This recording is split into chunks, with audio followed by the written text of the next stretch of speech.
Things you should know before buying an above ground pool. It's been about a month since I got mine, and as you can see, the water's still nice and clear. Let me tell you how. So my pump here runs 24/7.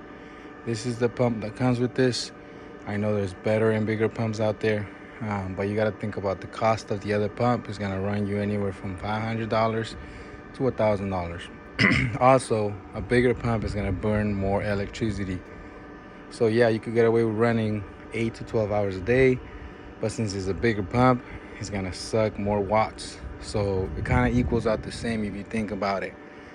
Chemicals, you are gonna need chemicals. Water alone is not gonna stay clear and free of algae. This is what I've been using.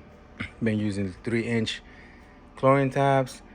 As you can see, it kills bacteria and algae, makes water crystal clear, and it lasts us up to a week. So I keep it in the floater in there at all times. I don't wait for it to fully finish. When it's getting small, I throw the new one in there because I don't want to run a few hours without any chlorine, any protection. And I also use the HTH, same brand, Shock Advanced formula. So as you can see, one bag treats up to 13,500 gallons. So what I do, I split it in half. So I throw one of these cups, which is half a bag, in there every Sunday night. It's basically after the weekend, after heavy use, heavy traffic, whatever you want to call it.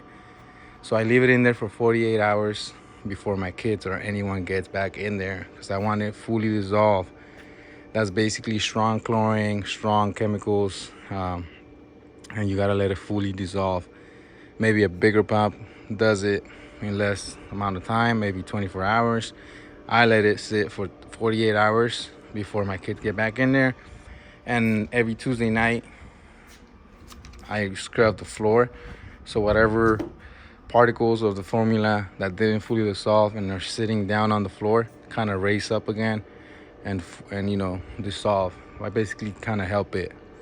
Now, after that, I test it with the strips that come with this kit right here. Something I forgot to add on the video is that the test strips come with 3 different ways of testing them after you follow the instructions here. One of them is comparing the colors on the back. 2, you could actually scan it and submit it to the HTH pool app. And 3, you could text the photo to this phone number here. And that's gonna tell you what your levels are. Also, those 2 chemicals are the ones that work for me. Your city water might be different.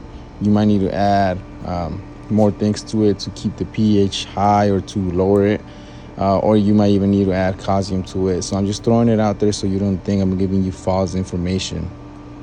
So it tells you the chlorine level, pH, how hard the water is, and what is this, acid, cyanuric acid, and the TA.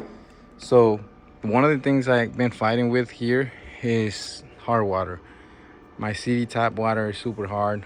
So I actually have a water softener for the house.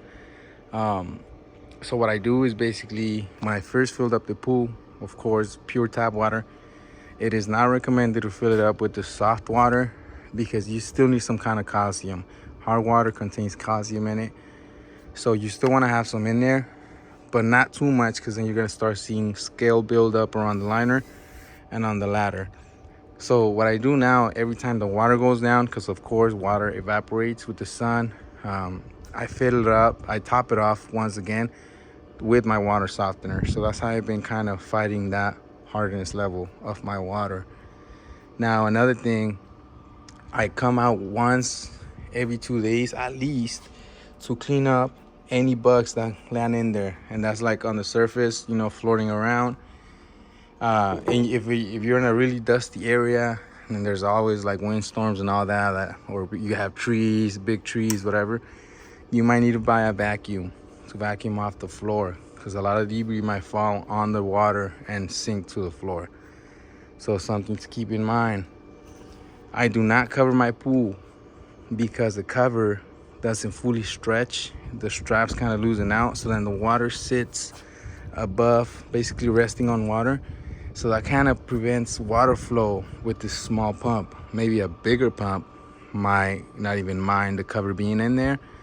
This pump does not circulate as much water, which is why I have it running 24/7 and I don't cover it. So kind of helps, you know, also why my, kind of explains why my water is still nice and clear with this small pump, even though a lot of people in comments don't like it. I get it. I know why. It's been working out for me. Once again, this is just personal information, personal feedback.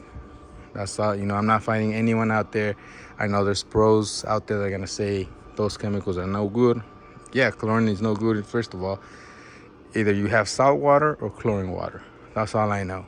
Unfortunately, I'm only running chlorine water with the chemicals. So that's been working out for me. So yeah, that's pretty much it. Oh, one last thing. The pool liner pad right here. Number one mistake I did when I filled it up, I didn't put one on. I had to drain it because there were small rocks that I didn't fully clean up. So I actually took a vacuum to vacuum out the concrete, and then I put this pad under it, and I had to fill it up again. So it's just some of the things to consider if you're in the market or of purchasing one for this summer. It's almost done, or next summer. So thank you guys for watching. Please like, comment, and subscribe. Peace out, guys.